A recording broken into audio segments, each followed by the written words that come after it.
This is it, Mike. We're on. We are on live, the Pete Sousa Show. Live here from, I said live again. One more time. We're live. Live at Alico will be a pretty cool, yeah, that'd be a cool concert, like album. But we are at the Alico building, 21st floor, Pete Sousa Show.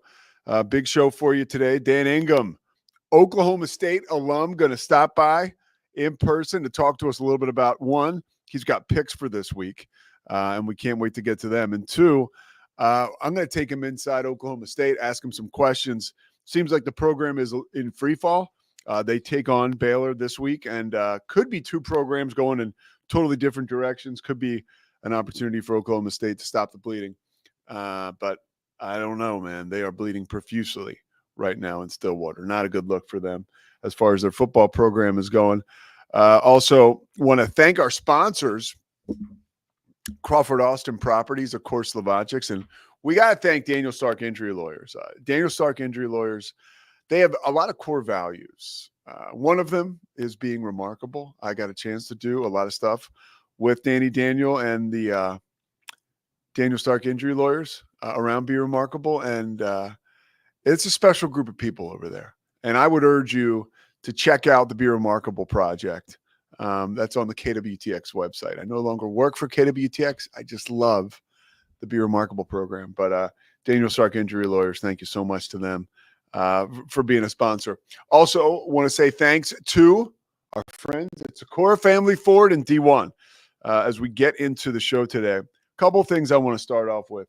We're going to talk first about Kobe Bryant, second about Penn State, and third, a little bit of Baylor hoops. But Kobe Bryant, I was almost frustrated today. You ever have something happen where when I was a kid, and I think I've said it on this show or another show, this is when you get, this is, by the way, people getting weird. I'm weird, okay? I have problems with my brain, with my ego. And actually, I have a program called Alcoholics Anonymous that I go to, Alcoholics Anonymous, that kind of gets that straight. I am an alcoholic, by the way. I don't just show up at meetings to have something to do. But I felt like Kobe Bryant kind of stole my thunder today. Like I have any thunder to steal. I saw that he used to listen to the Halloween theme to get ready to play basketball games, like the John Carpenter theme from the movie Halloween, which I used to listen to before I played football games. Now, big difference between Kobe Bryant and I, right? And I'd never known that about him. And when I saw it, I thought, wait a minute, where's this been all my life? Because I'm terminally unique. I thought that I was the only person in the world that listened to that, but pretty cool that Kobe Bryant listened to that too. I'd never heard that before. And around now, it is an amazing, amazing song. John Carpenter, Halloween. If you listen to it, actually, you know what, Mike, can we tee up? Ready? Hold on. Thanks, Mike. Right here when it comes in.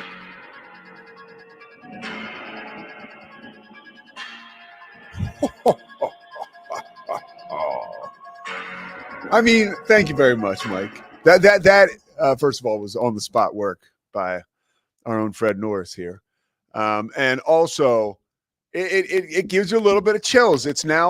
We're 7 days from Halloween, and that song is probably one of the more underrated soundtrack songs in the history of movies, and certainly one of the most underrated holiday songs of all time. And yes, I consider Halloween a holiday. Of course I do. Right here. See that? All right. So the Penn State folks are dressing up. I don't know. I don't want to say anything super negative, but if you haven't seen it yet, James Franklin, the head coach of Penn State, who is by all accounts a good football coach and a good man. He had a problem at Vanderbilt. He had players that get accused of sexual assault. And I shouldn't even said that. Not like this is an epidemic that follows this guy around, but he had a former player who, a Nittany Lions defensive end, I'm reading now from an ESPN article, Jamal Lyons, he's charged with felony rape, aggravated assault without consent. This is some graphic stuff.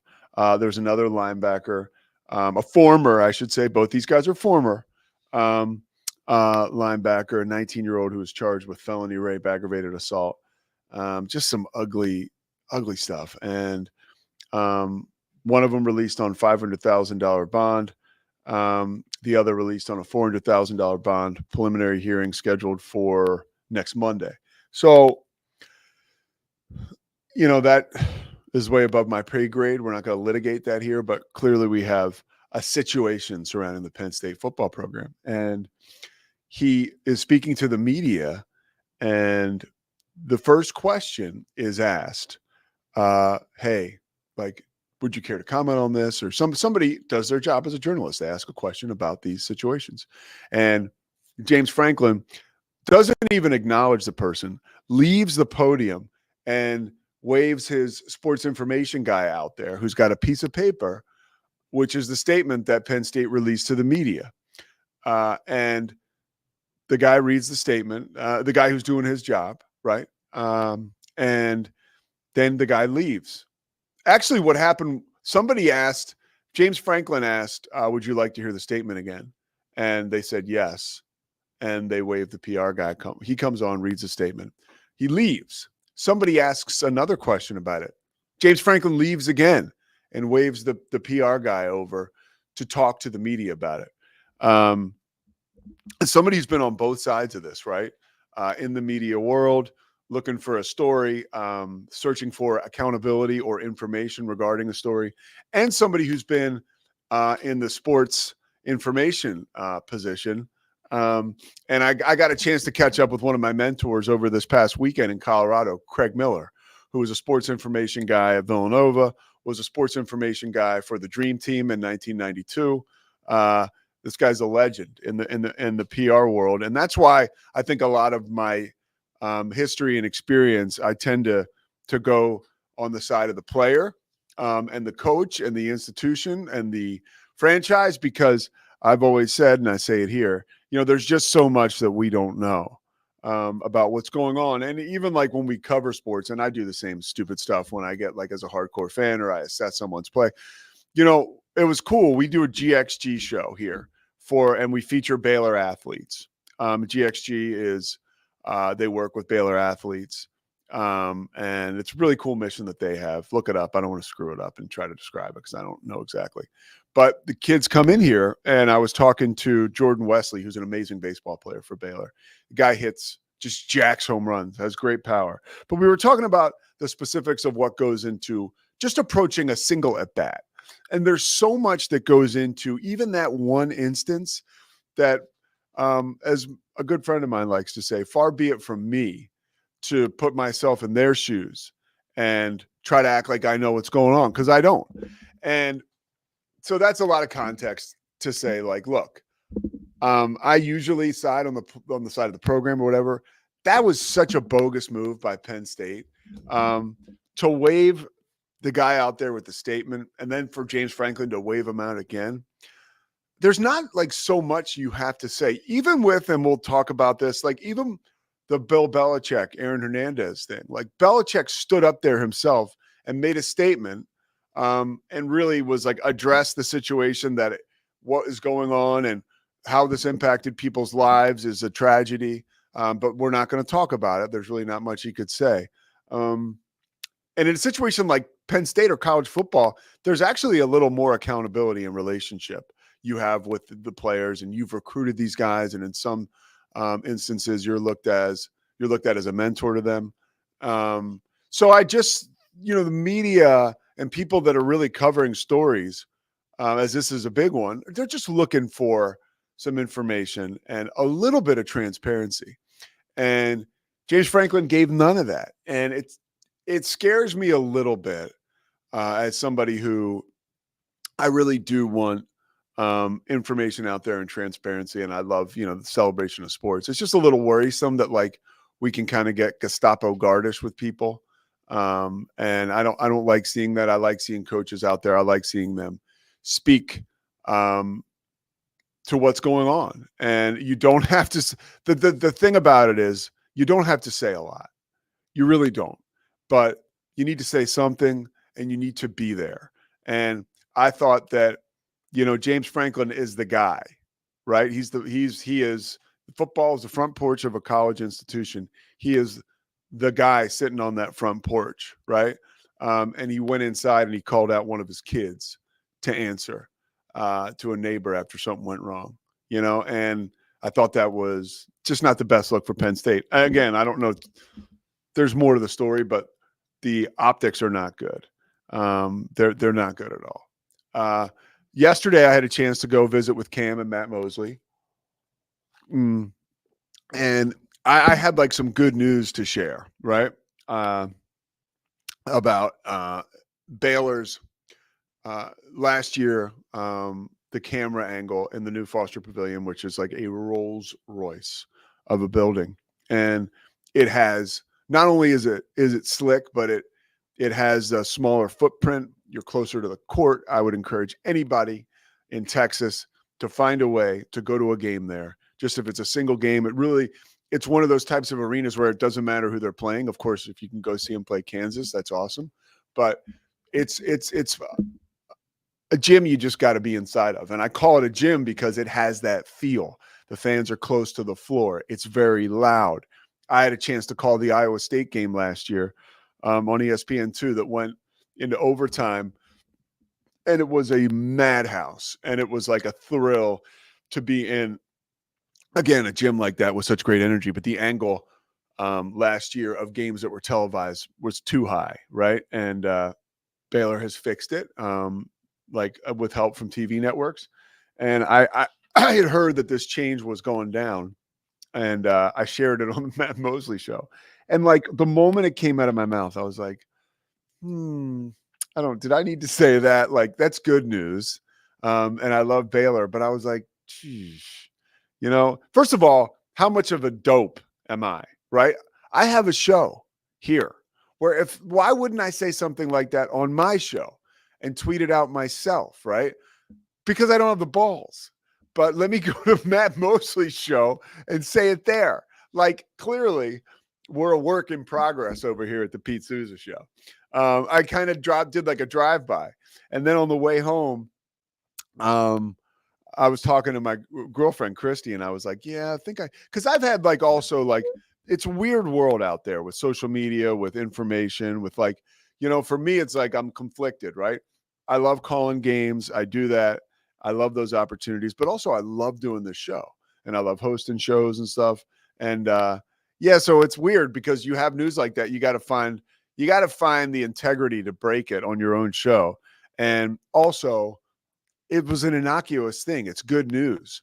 But I've been burned before by sharing like news on broadcast television. So I think I have a little bit of PTSD. I'm super pumped that whole angle thing is changing. I'm not pumped about how I handled it just from a strategic standpoint. And like, and Mosley tweets it, which Mosley's my main man. He gets a ton of engagement. Why wouldn't he tweet it? He told me he was going to. I said, yeah, go ahead. And then this morning, Baylor puts a photo up of their new arena or at Foster Pavilion, and they have a new camera angle, which Cam Stewart, not me, said that was quite the coincidence. So we'll lay that at Cam's feet. But yeah, it's at the end of the day, it's all good. And it's like, I need to trust. I think we all do. You need to trust your integrity sometimes. Like if I'm saying something to be like a shock jock, I probably need to press the pause button and try to have like a little bit of thought process between the thought and the actual act. But like something like that, I was excited to share. I love Mosey. I love Baylor. I love ESPN, and it's good news. And everybody loved it. And I should probably be more excited to put my name on something like that. But I think we all have those situations where we just kind of want to stay back and chill. So that was an interesting moment. Another interesting moment, if you saw yesterday, there was news released, or there was a quote, I think it was from DeMarcus Lawrence, who talked about how Jerry Jones has fans come through the facility, the Star in Frisco, while Cowboys players are working out. And some of the players some guys, I guess, are like, it's kind of weird, right? Like we feel like we're being observed. And I couldn't disagree more. I think that Jerry Jones is the boss, right? He owns the team. It's his building. I think you should get a heads up. like the TV station I used to work at. If you were in the middle of a project, and I mean, look, they would have all kinds of tours, especially before COVID, where there'd just be people rolling through the newsroom or rolling through the studio, and you'd be doing a show, and all of a sudden, like a group of 25 kids from Riker would walk inside. And by the way, if you're not good at your job, that gets like a little nerve-wracking. That can be nerve-wracking. So like, it happens, dude. And at the end of the day, it's a business, and it's cool to have people come to your job. Like, and it's cool that you can act a certain way. Like if DeMarcus Lawrence or any of those Cowboys players turns around and waves at those fans, like, if that's a little kid, you're really having like a positive impact. You sort of have to, I don't know, there's two sides to it, but my side to it is like, get used to it. I think it's pretty cool that you have a job that people want to come by and check you out. At least that was my thought process. When I was working at the news, there would be a woman who I loved to death, but she wouldn't tell us. And we would be sitting in the newsroom, and maybe it's one of those times where I'm working hard, and a tour comes through the newsroom, which is like, okay, there's a group of like 25 kids. Like, who cares? Awesome.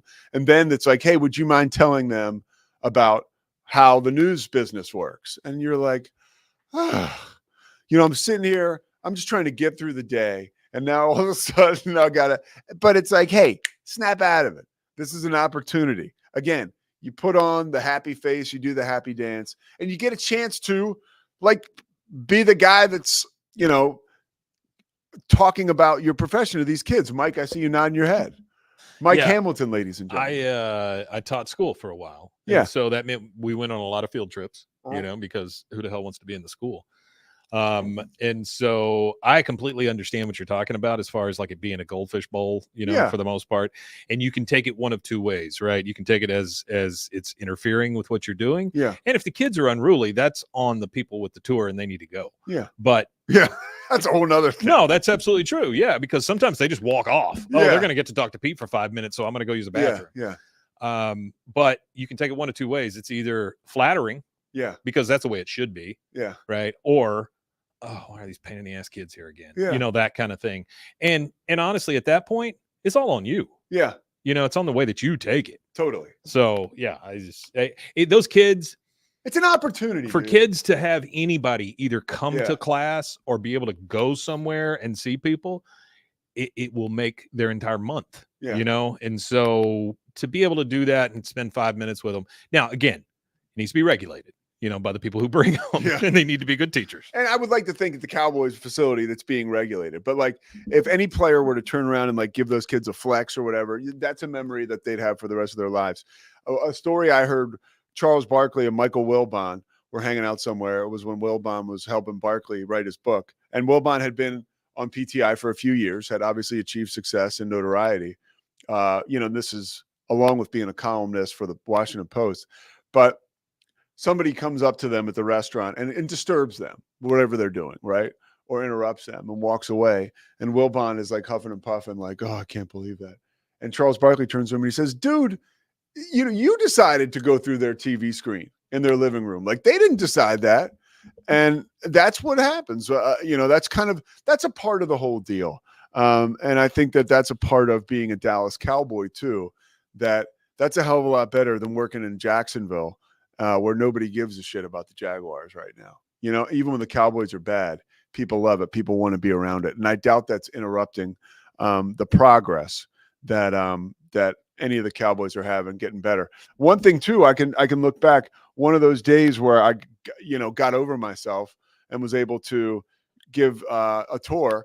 One of the kids was this really cool young guy. He was kind of fresh. He had a lot to say. And he told me he was going to be a big time football player.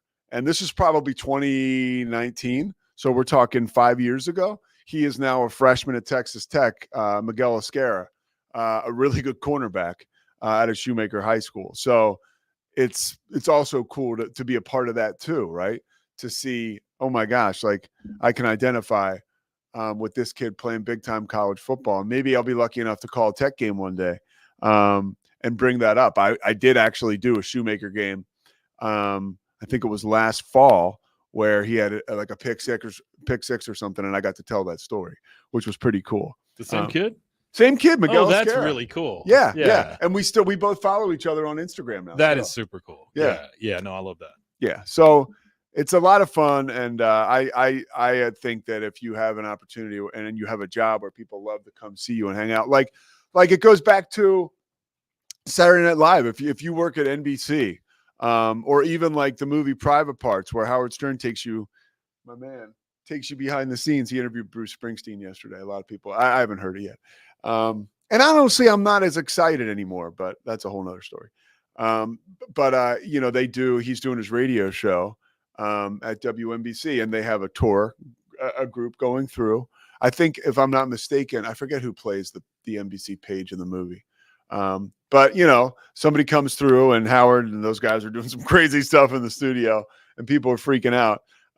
But it's performance-based industry, man. Well, even 30 Rock. I don't know if you remember that when it was on, but I mean, they had a page. They had people come through there all the time. I know it's a goofy comedy and everything, but it's still the same thing. You got to be ready for whatever comes through those halls, because it's a public space, and it can be a pain in the ass. Yeah, absolutely. Like it can be, and I guess so can everything. I mean, that's the way it is. The one thing I think would be, I think everybody in life, like my father was. He did not like surprises. I mean, he didn't like anything that wasn't on the schedule for like a day or a month out. And even then, he didn't like it. So it really didn't matter. Yeah, Mike's the same way, clearly. But it's when I think about people not liking surprises, like people in this world just want a heads up. They just want a heads up. Just like Mike, just like DeMarcus Lawrence. Just like myself at KWTX. Cameron Stewart, you got something to say? I think it was J-Ron Curse who said. Oh, it was J-Ron Curse. There you go. That's my man, Cam. That's the journalist here. I mean, he is the one. Yeah. So, Cam, what do you think about that? Run over to just tell me quickly what you think. Your thoughts. I'm actually a little bit on the other side, but I do agree that it comes with the territory. Yeah. Like, I could see how it gets really annoying every day, especially when you're having a bad season, but you're a Dallas Cowboy. Yeah. It kind of is what it is. Yeah. Yep. Cam Stewart. All right. He's coming up in the third segment. We'll step aside. Dan Ingham. We're efforting him right now. If he's not here, trust me, the show goes on, and here he is. Dan Ingham. The only person taller than me in this room right now. He might be better looking, too. Coming back after Patrick Ewing doesn't count. All right, the Pete Sousa Show, powered by the Rogue Media Network. We got Dan Ingham coming up from First National Bank of Central Texas. Don't go anywhere. It's the Pete Sousa Show. Sports, Pete.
Taking it to the bank. Here we are, Dan Ingham, First National Bank of Central Texas. Heck yeah. He's in here this afternoon, and if you're just listening to the podcast version of this, you can't see. He's got his Baylor shirt on, his Baylor golf shirt. That's right. That's because he's busy today. I'm full homer mode right here, but I'm proud to say I love Baylor too, even though I didn't go to Baylor. But yeah, so you know this, but I handle play-by-play for Baylor softball, and we've got a big dinner tonight, meet the team dinner, raising a little money for the team as well. So I'm helping MC that. So I'm ready. That'll be happening tonight. Hopefully it won't be too hot out there. How much are you looking forward to this softball season? I'm guessing it starts in February. Yeah, February, a lot. A new look Big 12 will be really interesting.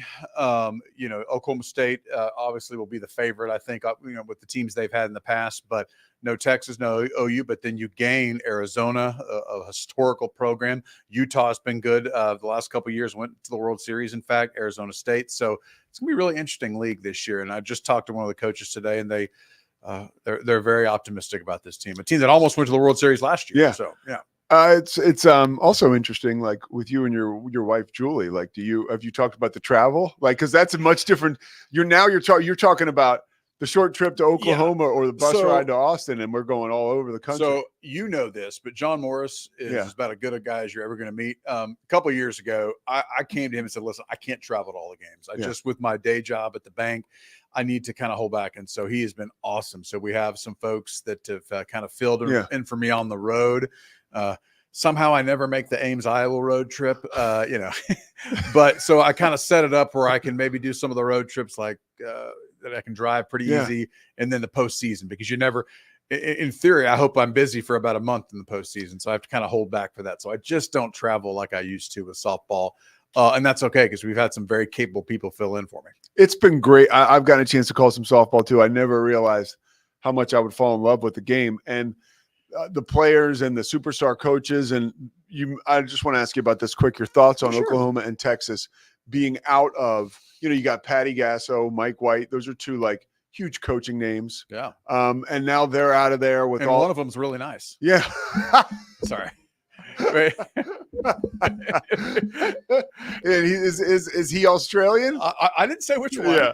Okay. So what do you think will happen to the Big 12 as far as, I want to hear first the sizzle of having Oklahoma and Texas gone, and then second, as far as how that affects the rest of the teams and their ability to become ranked nationally and get seated high. If they had left and those Pac-12 teams had not come in, I think it'd be very problematic for the league. Well, it would certainly change the way people like Glenn Moore and Kenny Gajewski at Oklahoma State have to schedule. They would have to go really back heavy, like schedule the heck out of the first of that season, because they wouldn't get the kind of help they need RPI wise, schedule wise, if they didn't have Utah, Arizona State coming in. With those teams coming in, no, they're not as good as Oklahoma and Texas, but then you still have a top 3 conference in America in terms of softball. So you can, if you win a bunch of games in conference, you're going to do well enough RPI. Now, Glenn Moore's still going to schedule tough teams, but that's the big thing right there, is the addition of those Pac-12 teams that came in allowed those coaches to not have to just schedule like crazy and maybe hurt your team in February and March before the season starts. Is Aaliyah Benford one of the best players you've seen at Baylor in a long time? Certainly versatile, a ton of talent. I was just looking over some stats. I think she led the Big 12 in strikeouts last year. And then, in the postseason hit some big home runs. In fact, I think she had a grand slam in that Louisiana regional. So, in terms of talent, she's up there. And one thing I've seen a lot of players do is, they've had good careers, and then some players, it clicks that lineup last year and then they become elite. She has the ability to be elite. I'll be curious to see if she takes that next step from like all Big 12 player to like all American level. Good. Best Baylor softball player you've ever covered? Oh, wow. That's a great question. I hate to be a prisoner of the moment, but if she has another good year, I think Shaylin Govan will be up there. Oh, yes. I mean, she's that good. Because, I mean, she's did she lead the country in batting average, or it was up there, or on base percentage? Her on base percentage was like around 600. Which is in a way you kind of almost bad, because I think Glenn would tell you he'd almost rather her strike out occasionally and get some pitches to swing at, and but she doesn't strike out a lot. But with an on base percentage like that means teams are walking her a lot. But she gets on base, and she's a leader too. Like, she's the best, most talented, and the hardest worker. like he would tell me like she before a game, hey, I think this is what I need to do. And he'd be like, great, you've studied the film, you do it. I trust you. So yeah. All right, well, that's pretty cool. I enjoy your softball background because being lucky enough, I remember you were my first call when I got to do some softball. That. It's fun. Yeah, it's a lot of fun, man. Yeah. It's a lot of Glenn fun. and his career are great folks too. Yeah. All right, not a lot of fun for the folks in Stillwater. That was a bummer of a loss last week. Ollie Gordon played. It was exciting to see him play a huge, 50-yard run early in the game. Yeah, ran for. I mean, it was his best game of the year. Yeah, because he had a running quarterback for until he broke his collarbone. Yeah, I mean that was the difference. I mean, and he ran well and ran hard, but when the defense has to there's a threat that the quarterback can run, which the backup Rangel could do. And they were running like the option, and the BYU defenders were all flying up the field. It was like your guys were finally running in space this year. It was fun to watch. It was. And, I think we mentioned last week, I said to somebody, what do you want OSU to do this? Well, at least have a win that makes you feel good, because they're not going to win a Big 12 title this year. And that stinks, but at least try and win, and beating a good BYU team on the road would have been pretty sweet. And now it's lost again. Not 4 straight. That's rough. So what do you see Baylor as a 7-point favorite in this game? It started at 4, and I guess Rangel ruled out. So now, he's out for the year. Yeah. And so is Bowman going to be the starter? They don't have a choice. It's so the Flores kid, because Flores is out for the season. Yeah. Okay. They've got a true freshman, which and the problem I heard Mike Gunny say the problem is up until last week he was just running scout teams, so he hadn't even. His job was to they hold up the clip where you see it, and run this play, the defensive guy run this play, and he's just now getting reps with the the big boys, and I mean I'm sure he's talented. Every freshman's talented, but who knows? So Bowman, it's he's the man. Dude, some of the funniest. So when I was at Richmond, I didn't play, but they kept me around, and I would have to hold up that board. So you know exactly what I'm talking about. It would be here's a play we're going to run. And all my buddies are getting annihilated, you know, and it was kind of awkward. Hey, that first team all Big 12 player, go block him real quick. Yeah. Thanks, appreciate it. Walk on freshman from Oh my gosh, those guys, they don't ever get their just due. Yeah.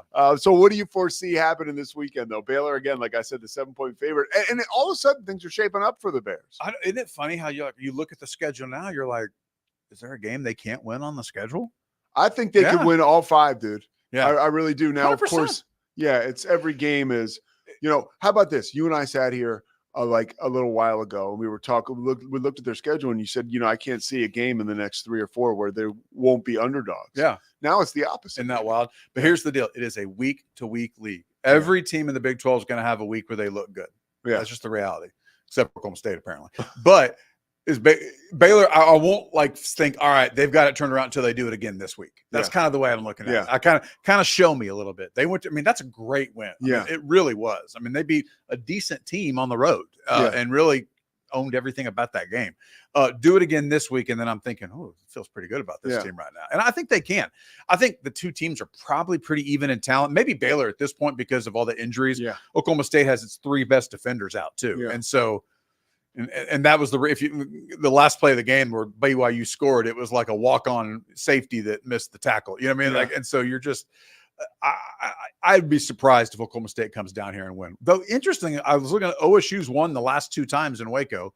So it's been 6 years since Baylor's won here in Waco against OSU, but I'm not sure that has any factor on this game. Would be honestly, it would be a huge kick in the cojones if Baylor loses. See, and that goes back to you did it once, now do it again. Yeah. Like if you lose it, it's kind of like you win this, and all of a sudden, all right, we got a great chance to go to a bowl game. We're feeling good about, especially with the recruiting class coming in. So All right, let's get to your picks. All right. Let's go to the bank. Dan Ingham, First National Bank of Central Texas. All right, first one, I'm going to go Kansas State, the Sunflower State Showdown against Kansas.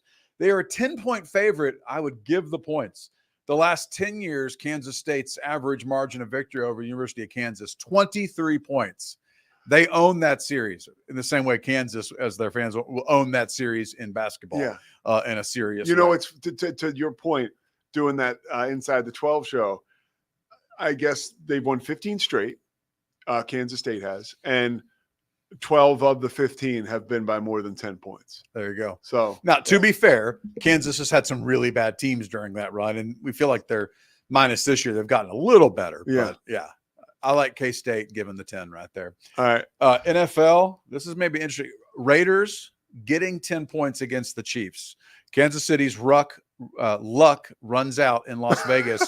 They've won 4 of their 6 wins or 1-score games. They've kind of done it with their defense, which is elite, by the way, but their luck runs out. You can't play this many close games and just win them all when you're playing NFL teams, even though the Raiders aren't very good. The Raiders getting double-digit points. I like the Raiders this weekend. Could the Raiders win? Sure. Yeah. I mean, like weird things happen like that in the NFL because the difference between team number 1 and team 32 is a lot different than what you see at like the best and worst college teams. Savannah State could never beat Alabama in football. You know what I mean? Yeah. But the Raiders can beat. Did you see last night, Kennesaw State, or are they just Kennesaw now, Cam? Kennesaw State. They beat Liberty last night. Liberty was 6-0 or 5-0. How does that happen? And Kennesaw State was 0-6. Okay. And they had just made the jump to BCS. I was like, wow, that's good for them. I didn't watch any football. I saw Sam Houston win and they're bowl eligible. How cool is that? So cool. I know. I mean, if you've I remember going to games and they haven't redone their stadium. Have you been to the Sam Houston at all? No. It looks like a 1AA stadium right now, but I think they're upgrading it. Yeah. But it's cool. Like you said, and anything can happen on any night. Yeah. So are those your 2 picks? Raiders Okay. getting points, Kansas State giving points. All right, state of the Cowboys for you right now. It's all about Dak. I mean, and we talk about it. I mean, I feel like I've gone back and forth on this, but at this point, all right, Dak, you've had the week off. This team. He got engaged. This team has a lot of flaws. You've got to carry him into some wins. Yeah. I think he's has 6 interceptions already this year. And with a team that's had a pretty good passing offense, Dak's got to find a way to get him a win. This is the jerk in me. Like I just mentioned, he got engaged. Like I probably would have held off. Like your team's doing terrible. So what do you do? Like any rational person says that's a great thing, dude. Just got engaged, but maybe not share it on social media. I know, yeah. Maybe like if you go and win at the 49ers on Sunday, how about hey, look what happened, guys? Because you're going to get a lot more of that a boy, that a baby Dak. I knew he could do it. All we want to think about is him in the film room. Over the course of the bye, but now he's playing golf and he's getting engaged. In any normal world, that's like an awesome thing. Yes. I mean, it's not like when Tony Romo, do you remember when he went to Cabo with Jessica Simpson? Oh, yeah. The bye week. Yeah. Uh-huh. Yeah. It's nothing like that. And Mosley was telling us yesterday that I guess what's her name? Carrie Underwood. Oh, yeah. Was down on the field talking to Romo before a game when they were dating, and Parcells was like out of his mind. I bet. Yeah, there were a lot of I remember thinking about it. I heard a joke. I mean, I heard like a local radio guy saying, that Jesus take the wheel when Gary when he was playing poorly. And, it was rough. How about last question for you? Then I'll let you go. Dak and Tony Romo. Who are you taking in one game? Right now, I'd still take Tony Romo. Yeah, and I'm really I liked Tony Romo a lot, and I like Dak too. But I'm not sure the numbers necessarily bear that out. But I mean, I think I would take Tony Romo. I think. Yeah. All right, Dan Ingham. Yeah. Take it to the bank, baby. Boom. First National Bank of Central Texas. Thanks for coming by, brother. You bet. Anytime. All right, the Pete Sousa Show, powered by the Rogue Media Network. Back after this. It's the Pete Sousa Show. Sports.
The Pete Sousa Show, powered by the Rogue Media Network.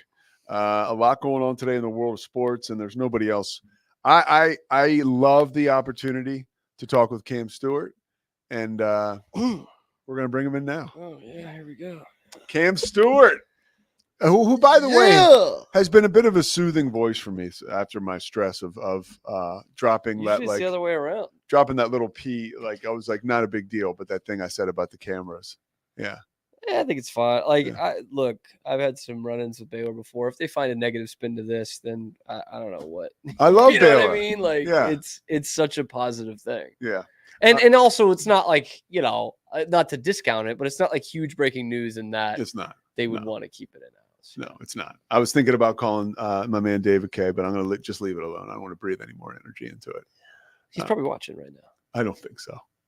I don't think so. That's my guy. Cam Stewart, I want to ask you about, we were talking about fan engagement nowadays in sports. Oh, and I was thinking the Baylor thing. No. I was like, we want to go down that Drake Toll Road. That's what we want to do. Drake is, oh There's my some God. controversy around the striping McLean this weekend. But Oh, there that's is? a Like whole- what?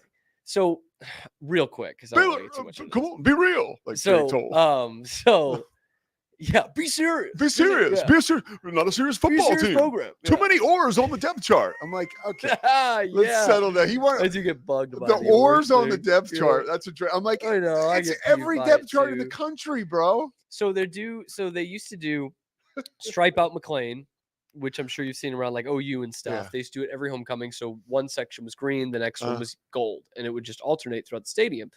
And this year, I don't have the picture in front of me, but it's like green for a couple and then like two random gold ones. Like it's not just every other one. And it's like, dude, we've been so bad at any kind of like color out at Baylor the last, like, white out for basketball against Kansas for some reason, which I don't really love, but it always works. And they're going to do a blackout next week against TCU, and it's going to work. Yeah. Those are the only ones that do. They've tried gold outs, they've tried green outs, they've tried The stripes. stripes are hard. It's difficult. It's What are you gonna difficult. go get And the they pulled people it off. dressed They at pulled it home? off like one time Yeah. in like 10 years ago.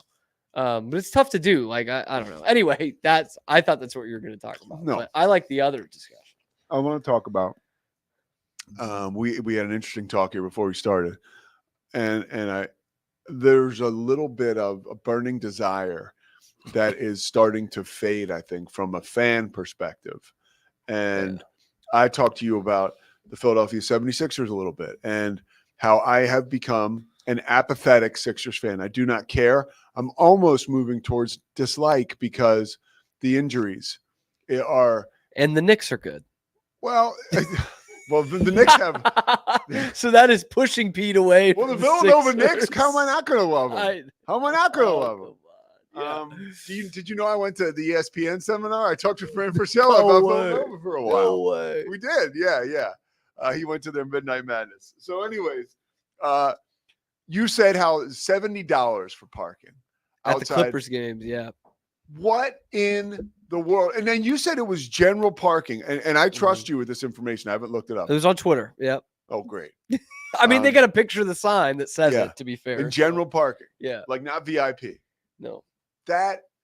So here's an issue, right? Like, one, you're paying so much money as a fan to go to an NBA game, and two, God forbids these guys don't suit up and play. It is. It's like this is a bigger problem. Like it's so expensive to go to games now. Yeah.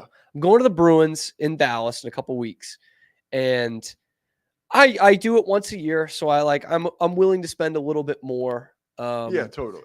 And like I did that for the finals. It was we talked about when I went to the finals game, it was $600. And that was when things had really dipped and I was in way up in the nosebleeds. And I only did it because the Celtics had a chance to clinch. Like I hated even doing it, but I really wanted to go. Looking back now, So- I bet you're proud you did it. Yeah.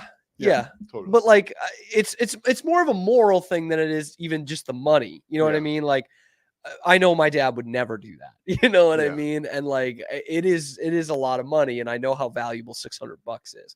So anyway, to go to this Bruins game, I spent a little bit more than I typically would. And 2 tickets is $300 total to sit in the lower bowl for a weeknight game against a team from the other conference. Like that's too much. And I already know, Grace has asked like, hey, if we go to your parents' house during the holidays, like, are we going to go to a Celtics game? I'm like, we can't afford it.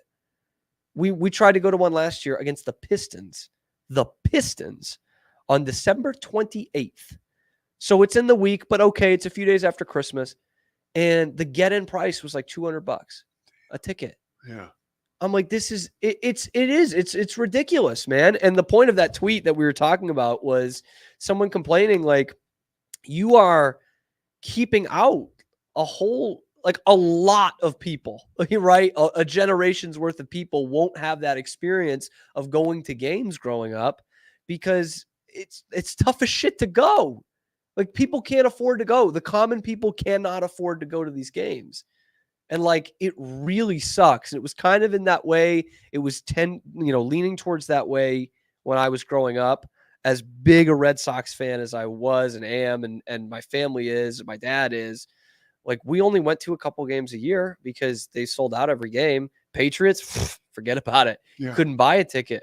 Like, it was, and now it's just over. It's off the deep end just to get that experience of going to a game. And like, obviously we're never going to shy away from it. And they're wonderful experiences too. I know. They're amazing Awesome. experiences. Like, we had a situation in 2017 where me and my brothers, my sister-in-law, we took my dad to a game. Like later in life, dementia totally kicking in. My dad, who was the ultimate, like, just hard ass, didn't want to be anywhere but home, was like having a good time. Remember I took him to the to get a soft pretzel because it was like, don't leave dad, like, Right. So we went to get a soft pretzel, and the woman goes, it's an Eagles game on a Thursday night, and the woman like, do you want me to heat it? And my dad goes, yes, I'm going to eat it. And the woman, and you had to pay hundreds of bucks for that experience. And the woman goes, no, baby. I said, do you want me to heat it? No, I'm gonna do the eating. but that's an experience. Like, the pictures, I'll cherish that for the rest of my life.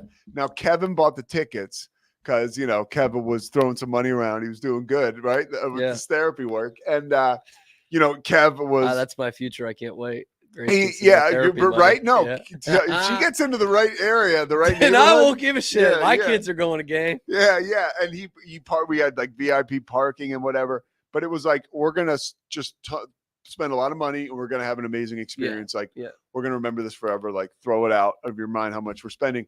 And people can't take that approach to going to the games with their kids. Right. It so sucks. Do you think, and I grew up in like a very middle class and a family of sports fans, and that this is affecting the future of sports fandom. Yes. Okay. Yes. But I ultimately don't think it's going to matter. I just think there's too much money in TV for any of it to really matter. But yeah, no, it does. And even when, like, I remember having this is actually a good Bill Stewart story. Like, I remember, like, even as a kid, I would watch, because I'm a nerd of historical stuff, so I would watch like old 80s Celtics stuff or whatever. And I'd be like, Dad, do you think like the fans aren't as good? Like, it feels like when I watch, and it wasn't just Boston, it was all these teams. Like, when I go back and watch these old highlights, the buildings, they're insane. Like, they're really going. And I was probably like 10, and I was like, what happened? Like, are we not? And are we not as good as Sportstown? And he's like, no, that's not the case. But the real fans can't go to the games anymore like they used to. Like, we're talking about, think of how many people can't afford that $100 to go to a Celtics game on a weeknight and bring their kids and food, drive parking, and park and buy food and buy a souvenir. And like, it just can't happen anymore. Like, I'm very lucky I get to go to a private school, right? For college. But that was because a bunch of my siblings went to public school, and because my grandparents had sold a summer home and all that stuff. Like, we couldn't go to like those games all the time. And it really sucks because like I'm sitting here, my parents are smart. They do have college degrees. They have master's degrees. They work really hard. And still we can't like that sucks. Yeah. That sucks looking back on it now as a young adult. Do you think it'll change at all? Like as far as like you said something there, like almost gave a wrinkle of hope. Like it can't stay this way. That to me means that something could change. I think there's an opportunity for a slow change, and where I find hope in it, weirdly enough, is baseball. So I saw a YouTuber propose this a few years ago, and I think it's a great idea of Major League Baseball, weeknight games, make them free tickets. Unless you're in a suite or like right behind home plate. And so maybe it's just certain sections of the ballpark, free tickets. That way a family can come in and bring their kids, bring the kids' friends and stuff. And you're still making a good penny off them with the other stuff, right? The parking, the concessions aren't getting any cheaper. They all want to buy a hat the TV or whatever. money still like the TV money is still what butters your bread. So especially for, teams like Colorado or Kansas City or Tampa, those teams that they're just not going to draw a crowd in the midweek. Now, all of a sudden you get free tickets in there and, the dad goes to a couple of games. He brings his sons or brings his daughters. And then it's like, you know what, but I'm getting sick of doing this on a work night or on a school night. Why don't we go to a good Saturday game? Yeah. And then you got their money there. Like it's all your promotions are to hook them anyway. The ultimate promotion would be doing free tickets. And I know it's not going to be this widespread thing, but if you start doing more of these deals for weeknight games, across all sports, and that takes over after time, then all the teams are going to get involved in it, because that's something obviously you would do with the Pistons now. You're not going to do it with the Celtics, right? You're going to sell out the Garden no matter what. But then maybe 6 or 7 years from now, the Celtics suck.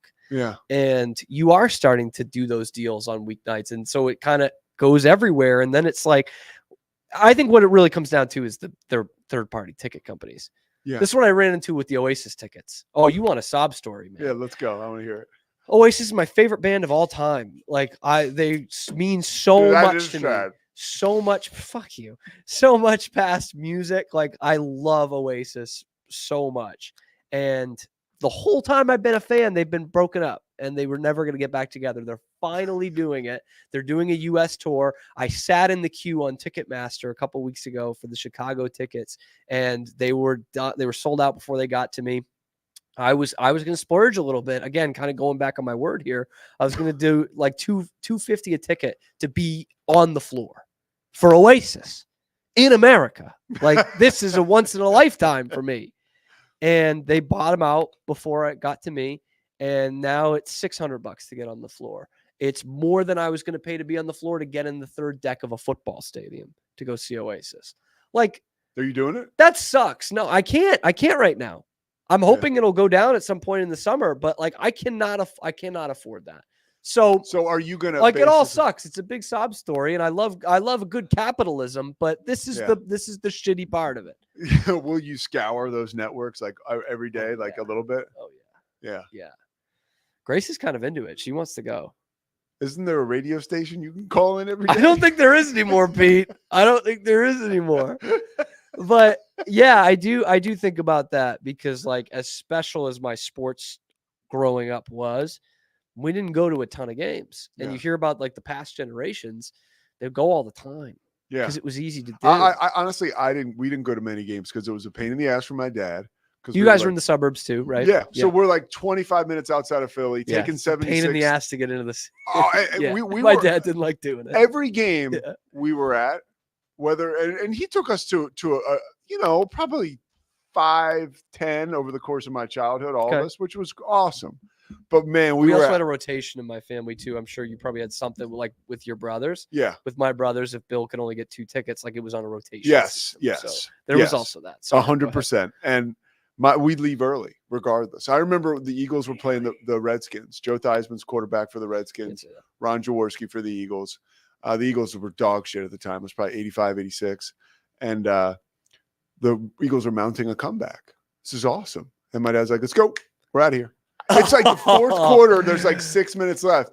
I remember being like, what the? Even as a kid, I was like, you're getting charged up, and that was it. We all left. I remember a Met game one time. My dad was so pissed about the traffic. It was probably a bunch of fear, but he'd had a couple drinks, and we're in the parking lot outside the vet, and some guy, my dad gets words with him. The guy smashes a hot dog up against our window. It's like, I don't know that I had the best experiences going to the. I mean, that's Philly, man. They took me to the Palestra, and that was amazing. That was the Palestra was amazing. And that was like an experience unlike any other. And I went to Villanova games all the time because of my mom. And the guy Craig Miller I told you about. Yeah. Liked going to them. Liked going to the Red Sox games. Yeah. And I know my dad did too. He didn't love spending money on it. Like, so we would go when his work would get tickets. But but I know and he won't admit this because he's an old man and he won't do that, but he loves going to the games still. Yeah. As much as he might not like ownership or the way the team is run, he likes going to the games. He doesn't like the Pink Hats. He doesn't like Sweet Caroline. When you say the Pink Hats, what do you mean? The Pink Hats have taken over. Oh, mainly Fenway. So, I mean, that's just our all-encompassing term of fair weather fans / tourist fans. Yeah. They just go love the ladies that love going to the ballpark and getting a hot dog and posting it on Instagram. I think I'll get a hat. Why not this pink one? There was a change in society and I can look at it with the Sixers. Like when Allen Iverson got to the Sixers, it became Friday nights and night games down at it was called the Core States at the time, were an event. And it was, but you were still sort of affordable. You still had people there rough around the edges, He kind of looks like Noel Gallagher right now. Can you look up? I know we're running low on time. Look up a picture of Noel Gallagher in a polo. Go ahead. I don't want to see that. I mean, he's a genius, man. Yeah. Friday nights. He's a homely looking dude, right, Mike? No, he's made the best of it. You're good. You're better looking than Noel. If you want that. So you are better looking than Noel Gallagher. There were mobsters in the stands, and maybe that was wrong, but. There was some grit to the base, man. But it was still super awesome and expensive, and you couldn't get a ticket. And now it's all corporate, and it's all when I had the chance to work for the Sixers, you could still afford tickets. Mike, do you have a Noel Gallagher picture? I do not have a Noel Gallagher picture. I'm so sorry. I was getting ready. Keep the camera on me. I do want to. I'll put this up while we're doing this, Pete. I'm starting to get that feeling with the Celtics. That I can't miss games. Like they're too good. Like it's such an honor to watch them. And I haven't felt that since Brady's Patriots. Okay. Which even as a kid or as a high schooler, at least I was like, I can't not watch this. This is such a good time in history. Like, how are you watching the games? League Pass. I bought League Pass today. Grace is still a student, so a little student discount. How much? It's only $10 a month. What? $10 a month. Yeah, I think that's the one team deal, but I don't give a shit. I'm not watching the Hornets, man. Yeah. I'm watching the Celtics. I think for college you're getting everything. I think for the college account you get everything for $10 a month. Yeah. See, Sunday Ticket used to be like that. Sunday Ticket used to be like $25 a year on the student discount. Just wait till next year when you get Amazon involved in your NBA games. That'll be great. Damn, now it's like $500, man. For Mike Hamilton, MLB's got Cam Stewart, Dan Ingham. All of our sponsors, right? We're talking about Sikora Family Ford, of course. Slovachiks, Crawford Austin Properties, D1, Daniel Stark Injury Lawyers, Dan Ingham. And we're leaving? First National Bank of Central Texas. See you tomorrow. It's the Pete Sousa Show. Sports, Pete.